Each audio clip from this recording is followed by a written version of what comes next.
Bonjour à tous, je m'appelle Antoine, j'ai 21 ans, je viens de Caen en Normandie. Depuis le 27 septembre 2021, donc ça fait environ 4 mois que je suis là. En juin, j'ai obtenu mon BTS en hôtellerie-restauration. J'ai voulu partir à l'étranger pour approfondir l'anglais, très important dans l'hôtellerie-restauration. Pour découvrir, me mettre un peu en challenge d'être un an tout seul à l'étranger, me faire des nouveaux potes. Et pour ma part, donc moi je m'appelle Paul, j'ai 24 ans, je vais sur mes 25, je suis originaire de Saint-Malo en Bretagne. Donc en fait, moi j'ai eu un BTS NRC à Rennes. Je suis parti en Australie pendant 1 an en PVT. J'ai fait l'Australie pendant 9 mois, l'Asie pendant 1 mois, donc j'ai fait Thaïlande, Bali et un peu la Malaisie. Et donc après je suis rentré pour faire ma licence événementielle à l'IAE de Lille. Après on a eu la période Covid et je suis parti donc avec Studies Up là pour faire mon master donc à Vancouver au Canada. Là ça va faire donc je suis arrivé depuis novembre, le 9 novembre, donc ça va faire 1 mois et demi que je suis ici. Alors je suis là avec ILAC International College dans un business programme d'1 an. Donc j'avais discuté avec Anne-Sophie des différents programmes qu'ils avaient, de ce que je voulais par rapport à mon expérience. Et donc voilà, j'ai sélectionné un business programme d'1 an, donc avec 6 mois de cours où on aborde plusieurs thèmes: food and beverage, customer service, sales fundamentals. Et je suis là du coup depuis le 23 septembre et j'ai commencé mon programme le 27 septembre. Alors moi je vais rentrer en avril au C2C, donc c'est la Canadian Tourist College, une école spécialisée dans le tourisme et dans l'hospitality, pour un master donc hospitality et business management, pour travailler dans tout ce qui est hôtellerie de luxe et resort un peu partout dans le monde, parce que j'aimerais bien travailler à l'étranger plus tard. Donc ma formation dure 2 ans, j'ai 1 an d'école, donc ici à Vancouver. Et j'ai 47 semaines de stage, donc quasiment 1 an de stage, c'est pas négligeable et c'est quand même vraiment sympa pour une expérience professionnelle. Alors je suis actuellement en famille d'accueil avec plusieurs étudiants et dans une famille canadienne. Alors comment j'ai trouvé ce logement? Quand tu démarres tes procédures, tes démarches avec Studies Up, ils te demandent où veux-tu être logé. Donc soit tu trouves ton hébergement dans un appartement, dans une maison, dans un appartement partagé avec des colocs, ou soit tu vas en famille d'accueil. Donc j'ai fait le choix de la famille d'accueil. Pourquoi? Parce que j'étais sûr d'avoir d'autres étudiants et que d'autres nationalités, que j'allais faire des rencontres et de pouvoir parler anglais et d'être vraiment dans un milieu canadien. Et toi Paul, du coup il me semble que tu as un appartement? Alors effectivement, ici on est en train de filmer dans mon appartement, donc on appelle ça des condos ici. C'est dans des grands immeubles, donc on est au 30e étage. Je suis en colocation avec un Canadien et un Espagnol. Donc j'ai trouvé cette colocation via un site internet que je n'ai plus en tête actuellement. C'est un peu l'équivalent du Bon Coin. Donc chez nous en France, et donc quand je suis arrivé ici, j'ai commencé par l'auberge de jeunesse pendant 1 semaine, et après j'ai mis des annonces sur les groupes Facebook un peu partout, et j'ai une Française en fait qui m'a hébergé pendant 2 semaines chez elle. Donc en fait elle avait une chambre d'amis avant de trouver un truc définitif, et donc voilà, j'ai été pris ici avec mes colocs. Donc ça se passe très bien, et donc je suis en plein downtown. Il y a plusieurs niveaux ici de logement, les familles d'accueil, il y a des maisons qu'on trouve aussi en périphérie de la ville, et ici c'est beaucoup dans des grands immeubles tout équipés avec piscine, jacuzzi, sauna, salle de sport. Donc c'est peut-être un peu plus cher, mais au final on s'y retrouve comparé à Paris. Je pense que je dois payer la même chose ou même un peu moins cher qu'à Paris. Et pour la famille d'accueil, c'est environ 1 000 $ par mois pour le Canada en tout cas. Ouais. Moi je suis à peu près 1 200 $ ici pour une chambre. On est d'accord, ça reste très cher, ça fait du 850 €. Ça reste très cher, mais je suis en plein centre-ville, très proche de toute commodité, etc. Alors oui, je peux considérer que j'ai fait de belles rencontres, toujours très intéressantes. Quand vous allez arriver à Vancouver ou autre part, vous allez être dans des classes, donc vous allez être obligé de faire des rencontres. Généralement, il y a un esprit, on s'invite toujours à aller boire une bière, à faire des sorties ensemble, que ce soit le week-end, le soir. Non, c'est très enrichissant. Et puis ça donne envie d'aller visiter les autres pays du coup. En fait, ce qu'il faut savoir, c'est que quand vous voyagez à l'étranger, vous n'êtes jamais vraiment seul. Surtout ici, quand vous venez étudier à l'étranger dans des écoles de langue comme la nôtre, en fait, tout le monde est dans votre cas. Du coup, tout le monde a envie de rencontrer du monde, et quand vous êtes timide, il faut faire en sorte d'aller quand même voir les autres pour se faire des amis au plus vite. On se sent plus à l'aise et mieux intégré. Donc vraiment pas hésiter à aller voir les autres. c'est toujours enrichissant. Moi quand je suis arrivé, j'ai un peu vu la facilité, je me suis mis sur des groupes de français parce qu'il y en a dans toutes les villes du monde en fait. Et tout de suite, on peut aller boire une bière, machin, je vais te faire rencontrer du monde, etc. Et donc au début, donc c'est un peu un groupe de français, un peu un groupe de soutien moral, c'est vrai. Mais après avec l'école, comme je vous ai dit, tout le monde commence un peu à faire connaissance et puis après c'est un petit resto par-ci, une petite sortie par-là, une petite randonnée, etc. Et à Vancouver, il y a pas mal de choses à faire quand même. On a Stanley Park qui est plutôt inspiré nature, on a North Vancouver avec Lynn Canyon, Kabailano, bord de mer, on a les montagnes, c'est vachement varié, on n'est pas très loin pour faire du ski. Donc non, c'est vraiment sympa. On va pas parler de la météo. Pas pour l'instant. Il y a des activités, en tout cas il y a de quoi faire ici à Vancouver. Ouais, s'il y a des Bretons et des Normands, parce que Bretons Normands, c'est ça. On s'acclimate plutôt bien si vous voulez un petit descriptif. mais c'est juste l'hiver, là on a eu quoi, un mois de pluie. Entre novembre et fin mars, mi-mars, ça reste quand même compliqué niveau temps. Ouais. Donc faut mieux venir à partir d'avril. Voilà. Un peu compliqué quand même de choisir une seule chose. Pour moi ça reste la pratique de l'anglais et faire des rencontres. Pour ma part, qu'est-ce que j'ai préféré ? Pour l'instant ça fait 1 mois et demi que je suis là. Mais c'est vrai que, comme on a dit tout à l'heure, c'est très nature. En fait, on est en ville, mais si on prend un bus, en 20 minutes, on est sur des montagnes, sur des pistes de randonnée, sur plein de trucs en direction de la nature. Donc, si vous aimez ça, c'est vraiment la ville où il faut aller. Au niveau transport en commun, c'est très bien ici à Vancouver. Ouais. Parce que c'est le même organisme qui gère tous les transports. Donc, on a le SkyTrain, on a les bus et on a le Cbus. Ça marche tout ensemble, donc ça c'est sympa parce que du coup, tu prends ta carte. Compte passe-carte, on appelle ça, et tu peux aller partout. Au niveau, c'est tout bête, mais de la sécurité, on en parlait tout à l'heure, on s'est jamais senti en insécurité ici. Le Canada est connu pour ça, hein. C'est très safe comme pays, un peu comme l'Australie. On voit la police quand même souvent, il y a franchement quasiment 1% de chances de se faire agresser dans la rue ou quoi que ce soit ici, quoi.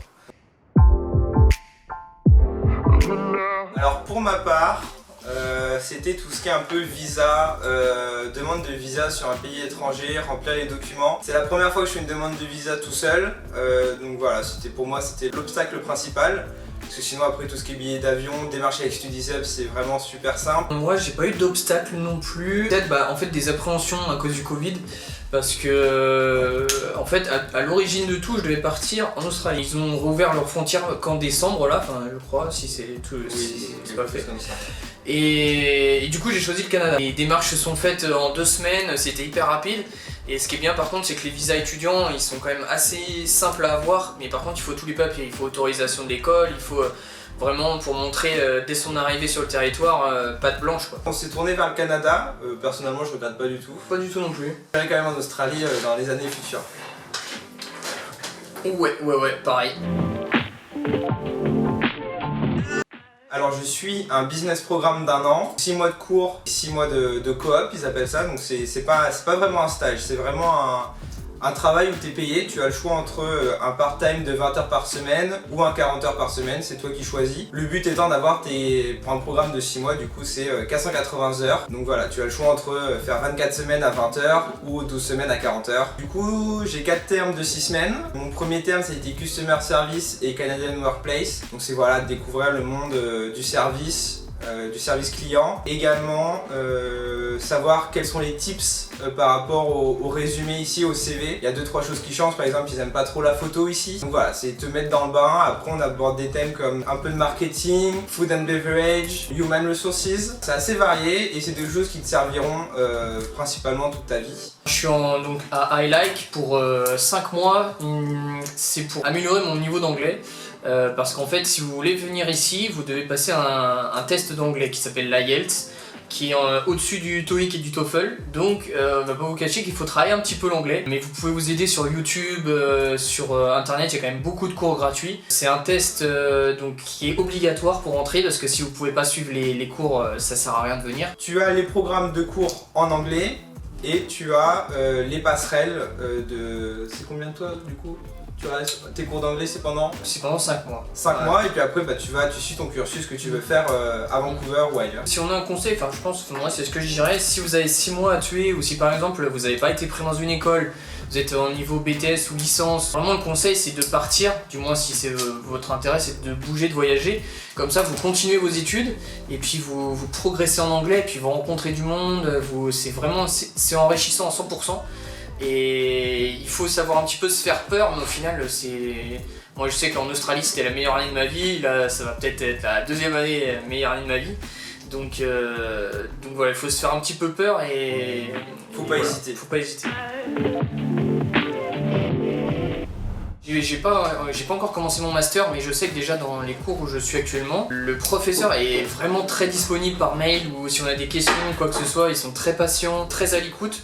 Je trouve moi du moins mon professeur il veut vraiment qu'on réussisse etc. À voir en master, mais de ce qu'on entend des autres étudiants en général c'est quand même ça qu'on ressort quoi. Moi il faut savoir que dans mon business programme du coup on est en moyenne je dirais entre 25 et 30 élèves par classe.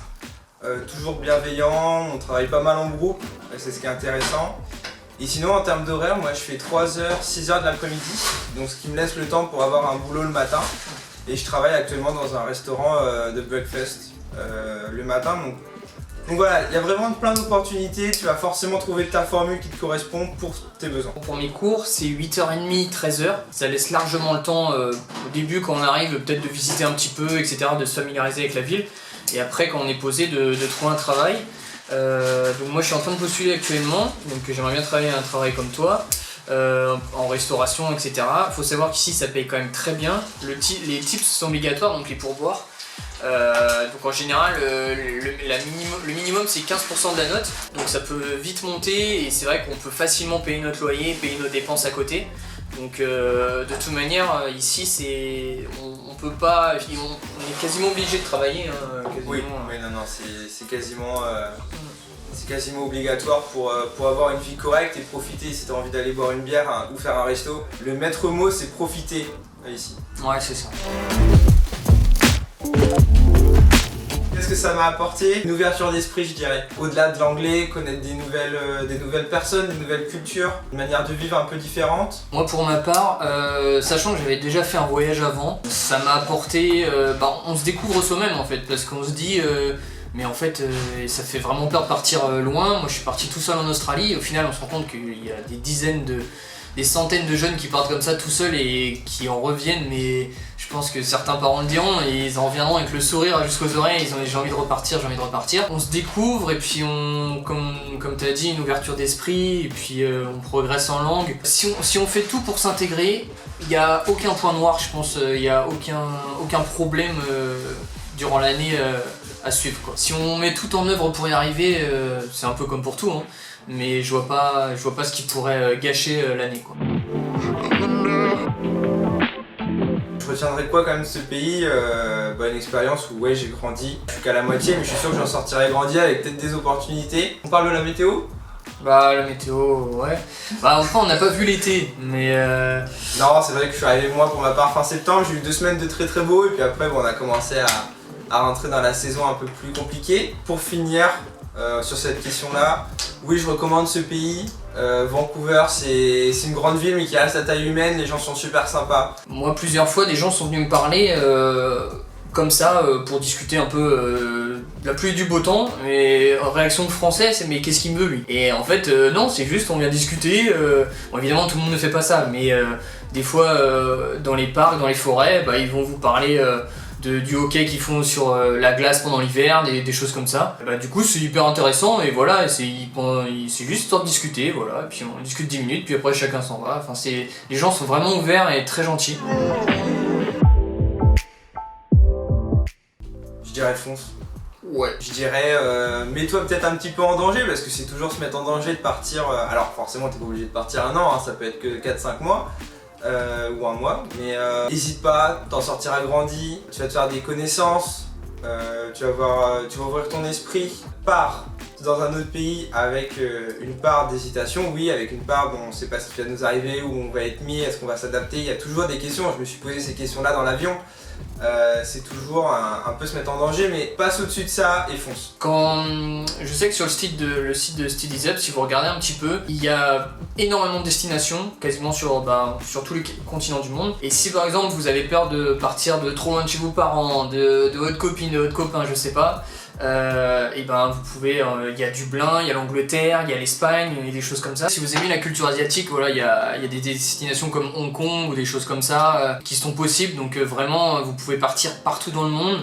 Et en fait c'est cadré, c'est ça qui est bien aussi, c'est si vous avez peur de ça, c'est si vous écoutez bien les conseillers de StudiesUp, eux ils vont tout faire pour que vous partiez dans les meilleures conditions, mais aussi il faut y mettre du vôtre, renvoyer les documents à temps, faire ceci, faire cela, et quand vous arrivez, tout est fait, tout est cadré, il n'y a plus qu'à suivre, et après évidemment c'est à vous de faire votre vie, mais si vous voulez au niveau de l'école et tout, c'est pas bancal quoi, tout est très bien ficelé, ouais, c'est très carré. Pour avoir le moins d'hésitation possible, moi pour ma part j'ai eu un entretien avec Anne-Sophie au début et voilà on a un peu discuté de ce que j'avais fait, de ce que je voulais faire, mes buts, etc. Si tu parles avec eux, tu vas pouvoir échanger, ça va être des nouvelles idées et en tout cas faut surtout dire ce que tu ne veux pas. Et à partir de ça, ils construisent avec toi un projet. Et non, moi j'ai rien à dire sur cette partie-là en tout cas, c'était vraiment parfait.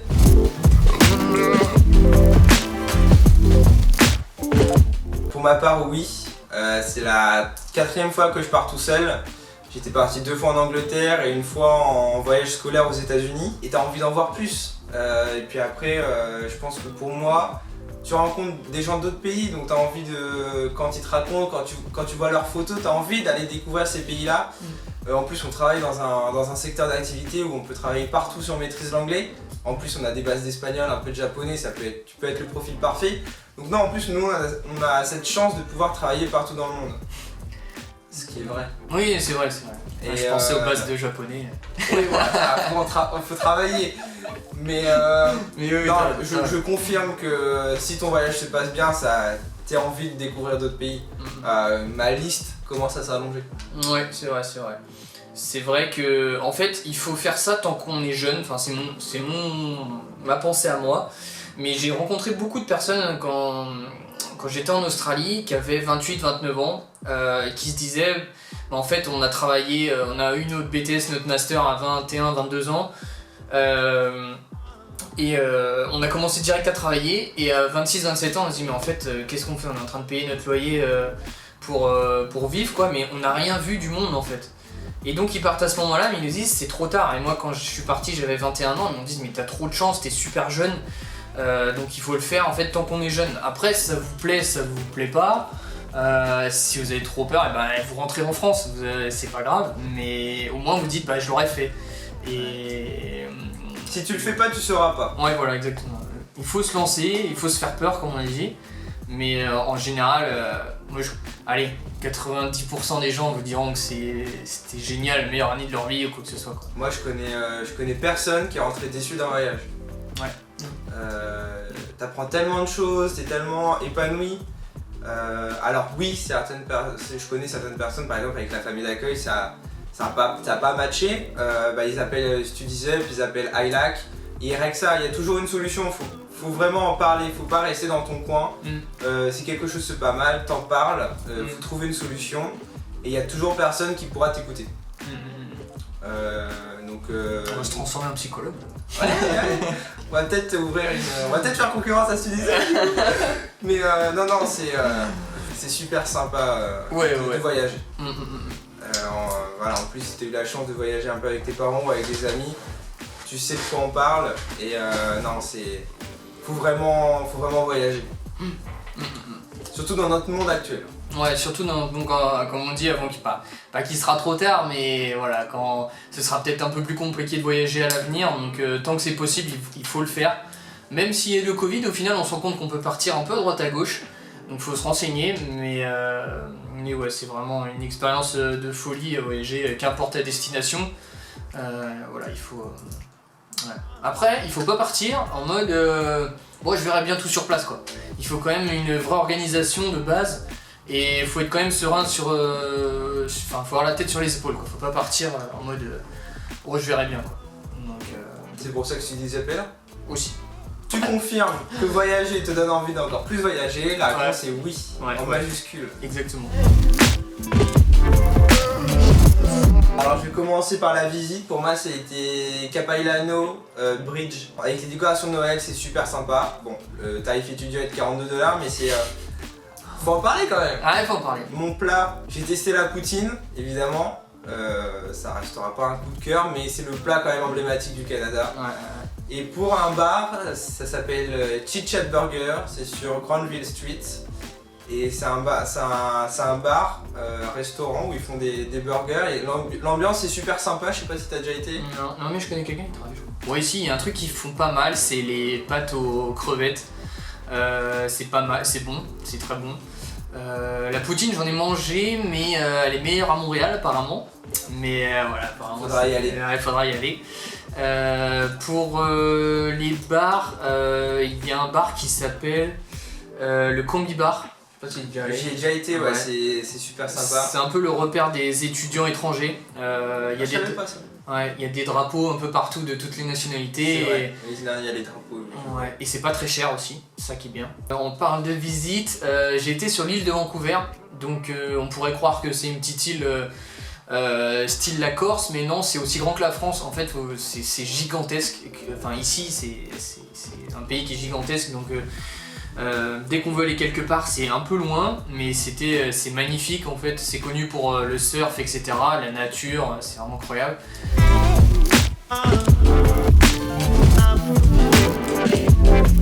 Avec plaisir de pouvoir aider d'autres jeunes à pouvoir partir, parce qu'au final, j'étais bien content de trouver StudiesUp pour m'aider à partir. Alors mon Instagram c'est... Non. non. Mon Snapchat, non, je rigole. Mais bien sûr, si on peut aider à donner le petit truc qui fait qu'on est sûr, on veut partir mais on n'est pas encore sûr, ouais, pas de souci. Alors par contre il y a 9 heures de décalage horaire, donc si possible ne pas nous appeler.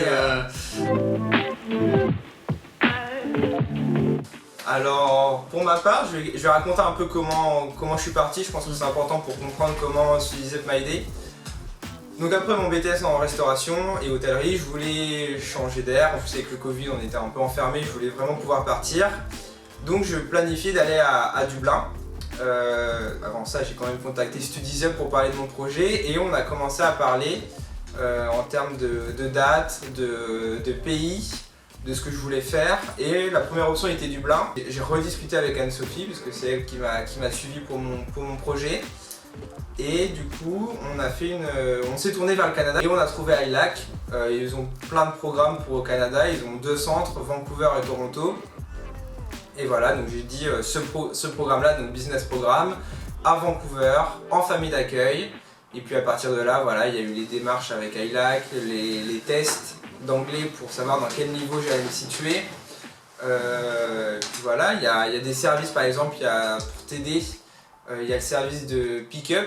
Pour éviter de te prendre un taxi, tu peux directement faire un lien entre l'aéroport et ta homestay ou ton appartement, donc c'est bien de proposer ça.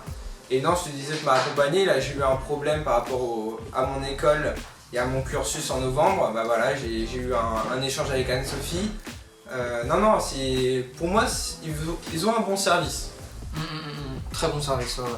Ouais, parce que alors pour moi, quand j'étais en Australie, j'ai revu une amie de BTS qui était là-bas, qui est partie, elle, grâce à StudiesUp, en bachelor, je crois. Donc c'est Golène, hein, coucou. Vous pourrez voir une de ses vidéos, je crois, Anne-Sophie, ils ont fait une interview toutes les deux qui est sur YouTube, je crois, sur le site de StudiesUp. Et du coup, moi quand je suis rentré faire ma licence, après je savais pas trop quoi faire. Je savais dans quel domaine je voulais aller, mais je savais pas comment y accéder. Et je voulais continuer de voyager, surtout ça. Et du coup, j'ai parlé à Ségolène, mais comment t'as fait pour repartir comme ça, encadré, machin. Et elle m'a dit, bah écoute, je te donne les contacts d'Anne-Sophie, de StudiesUp. Et donc j'ai pris son contact, et donc je lui ai envoyé un message. On a discuté de ce que je voulais faire, du secteur d'activité, etc. Et tout de suite, en fait, elle m'a envoyé une liste de dizaines d'établissements. Est-ce que tu vises une région en particulier, enfin un pays en particulier? Donc moi j'avais dit pareil, Australie, Nouvelle-Zélande. Et donc elle m'a listé des dizaines d'universités en Australie, en Nouvelle-Zélande, etc., etc. Et donc j'ai dit ok, on part sur Griffith University sur la Gold Coast. Ça c'est pas fait parce que, comme on l'a dit précédemment, ils ont pas rouvert leurs frontières. Et tout de suite elle m'a dit bah c'est pas grave, j'ai visé le Canada. Et donc c'est comme ça que je me suis retrouvé là. Donc ils m'ont aidé, Anne-Sophie et son équipe m'ont aidé dans toutes les démarches pour le visa, la demande de permis de travail, etc., etc. En fait, il faut tout rendre à temps, les CV qu'ils peuvent mettre en anglais, etc. Et c'est vraiment pratique quand on veut partir. Après, j'en avais parlé à mes parents, j'aurais dit bah voilà, j'ai trouvé une agence gratuite qui peut me faire partir ailleurs pour étudier. On a fait une réunion avec mes parents et Anne-Sophie, et en fait Anne-Sophie leur a bien expliqué tout le cursus, etc. Parce que eux en fait ils sont rémunérés par les universités, donc vous n'avez rien à débourser. Voilà. Envers Studies Up. Après il faut pas y aller en mode, il faut pas les contacter pour rien non plus quoi, parce qu'ils donnent de leur temps, de leur personne. Donc il faut quand même avoir un projet en tête, voilà. Ce que j'apprécie aussi avec l'agence Studies Up, c'est un peu le côté, voilà, on nous suit vraiment, on parle vraiment du projet qu'on a envie de mener. J'ai apprécié ce contact vraiment humain, entre guillemets. On l'a dit au début, hein, mais dans l'interview, mais il y a un programme qui te correspondra, c'est sûr. Ouais. Tu veux partir 3 mois, 6 mois, 1 an, 2 ans, et ils y trouvent forcément. Et puis voilà, c'est la force de Studies Up aussi, c'est que vous allez discuter, il y a des idées qui vont émerger, vous allez partager des points de vue. Donc non, je suis content du service que j'ai eu. Ouais. C'est aussi quelque chose qui est très important, c'est parce que alors en France, on a la chance d'avoir l'université qui sont à pas très cher. Il faut savoir qu'ailleurs, ça reste très cher. Aux États-Unis, Australie, Canada, c'est très cher. Après Covid, ils ont mis des offres en place spécialement au Canada. Ils ont divisé leur prix par 2 d'études. Donc moi c'est ce qui m'a fait aussi un petit déclic. C'était le moment ou jamais quoi. Mais il faut peser ça aussi dans la balance. Il faut leur dire bah voilà, j'ai un budget de temps. Parce que vous pouvez pas faire vos études 2000 € l'année, c'est pas possible. Et il faut être conscient de ça. Il faut être faut vraiment voilà, savoir de quoi on parle. Du coup oui voilà, si vous avez un budget, il faut en parler à Anne-Sophie et son équipe. Ils vont dire bon d'accord, bah, on élimine certaines choses, et puis après ils vont vous dire bah écoute là c'est peut-être un peu plus cher, mais t'as 1 an de stage rémunéré, donc ça pèse un peu dans la balance. Tu dis ah bon d'accord, bah du coup c'est pas 2 ans, c'est pas tant l'année, ça fait tant, ah ouais, donc après il faut vraiment se faire une feuille de compte avec ça, ok, donc ça je peux peut-être avoir des aides à la scolarité ici, donc il faut regarder aussi en France, on a des aides quand on est boursier, des choses comme ça.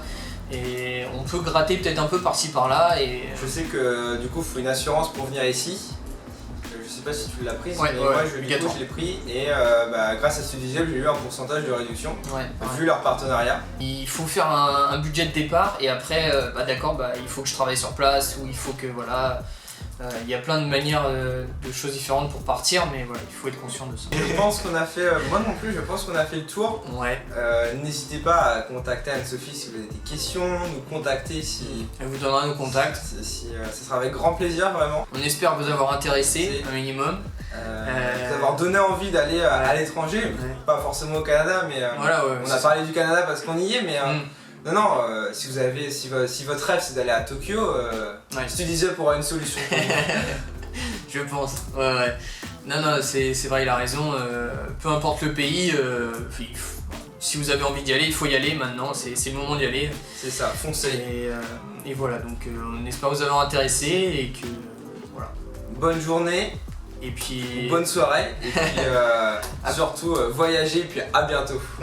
Allez, à plus.